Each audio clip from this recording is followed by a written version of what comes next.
Now I'll admit I like the description of this. A weapon that reaches for its next victim even as it kills. What happens is it grows what it is referring as tendrils.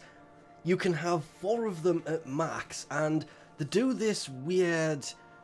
The damage ramps up from 20% for the tendrils, I'm assuming it means for the tendrils, to 100% over 0.6 seconds of firing, but as soon as you stop firing, that will go back down to 20% after, I think it's 2 or 3 seconds. I never actually tried timing it because it is a very short time, so I'm just going to say when you stop firing it, the tendrils will kind of disappear and the damage bonus will go away fairly quickly. I think it's 2 seconds.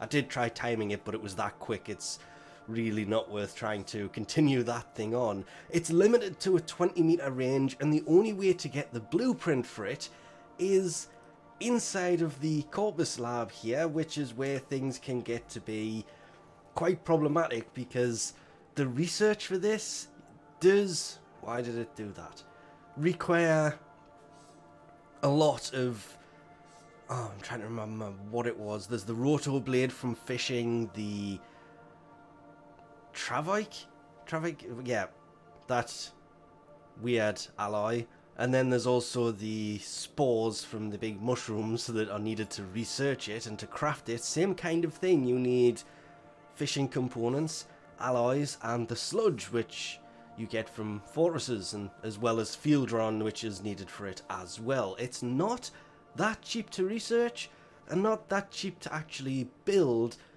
Hence, it's not that it's taken a while to actually get to this point. It is just, it was a weird one to actually get the research done, but yet again my clan had it all researched before, well, while I was still farming the things, because of the alloys and everything. I had left until I'd finished the Solaris standing and then bought the blueprints and everything else, and these were already done by that point because my clan was just quicker than I was at doing these things. And as for the Sargon module and the Razor, I keep forgetting the name of it, the roto blade, which looks like a razor type thing, that is also from fishing, and I think it's about 30 of those that the clan needed.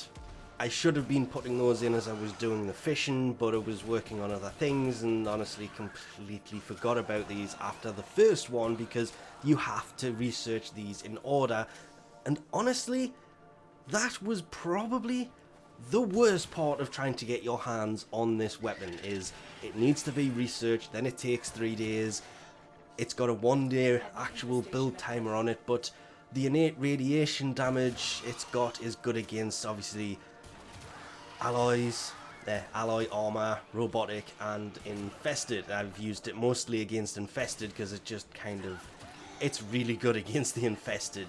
It has a very high status chance, which makes it good for trying to get it to that 100% status. You can get it there, but you have to use all 4 of the dual status mods, as well as weird mods like stunning speed, but that only adds 10%. Sure Shot will add an extra 15%, but if you just run those 4 dual stat elemental mods, it'll go to 81%.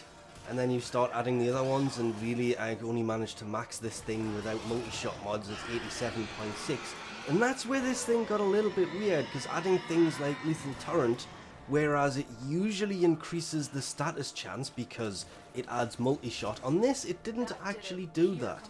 And throwing them in there didn't seem to make a difference. So even though I'm saying it can go to 100% status chance, with the multi-shot mods in there, on top of the 81.6% that the 4 dual status ones give, it should in theory go over 100, but in the stats itself it just sits at 81.6, which isn't a bad thing. It was just very weird to see, because usually when you add multi-shot mods it does increase the status chance because you've got more rounds, and it was a weird thing to actually see happen. But with it having that innate radiation on there, no matter what combination of mods you actually put on this, it will keep the radiation as one of the damage types, meaning that you can have a, yet again, a triple elemental weapon. So it has the puncture it comes with as standard, because it has the 2.0 puncture on it. The 20 radiation will obviously go up. I think mine went to about 82.7, but I added corrosive and blast to this because it's just the go-to thing, because blast will knock down the enemies, corrosive will take the armor off. You can of course swap that up, that's fairly easy to do. You can run viral and radiation, that will of course include the inert radiation, then it will go down to a dual elemental thing. So I kind of ran it with puncture, blast, radiation and corrosive by just adding blast and corrosive on it by having jolt and pistol pestilence ahead of frostbite and scorch. This thing though, because it comes with no former, you are going to have to put at least 2 Vs, possibly a third on there.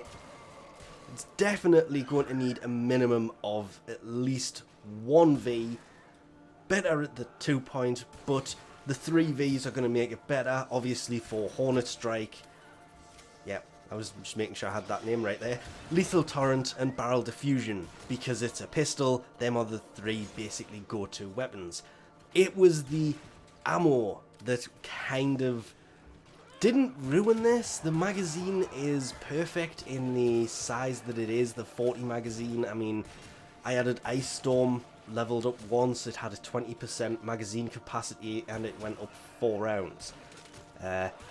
It was actually ridiculously useful with those extra 8 rounds, but I favoured something else over that.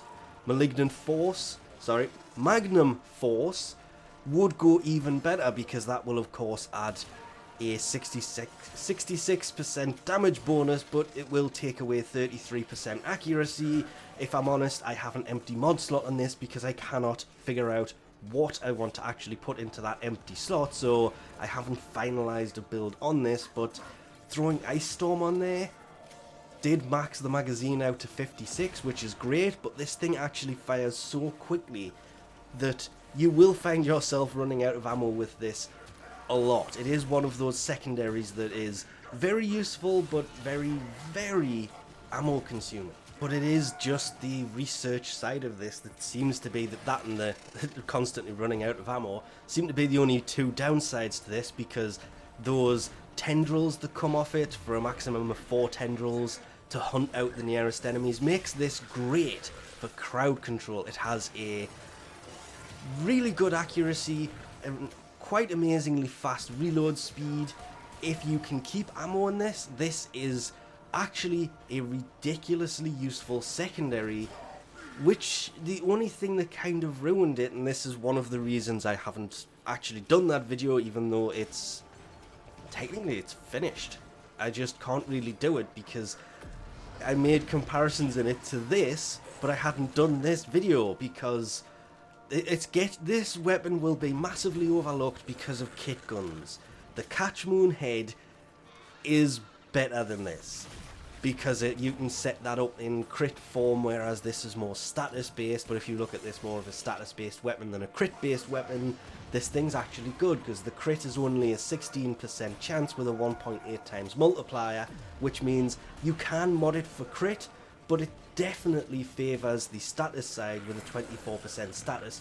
That, and it being an elemental weapon, having an inert radiation that all you can do is basically increase, you can't really get rid of. And that makes it really useful as well, because you confuse the enemies and then they fight on your side. If you can't kill them, they are fighting for you, making it really useful. But anyway, we'll leave this off here for now. Thanks for watching, and I'll catch yous next time.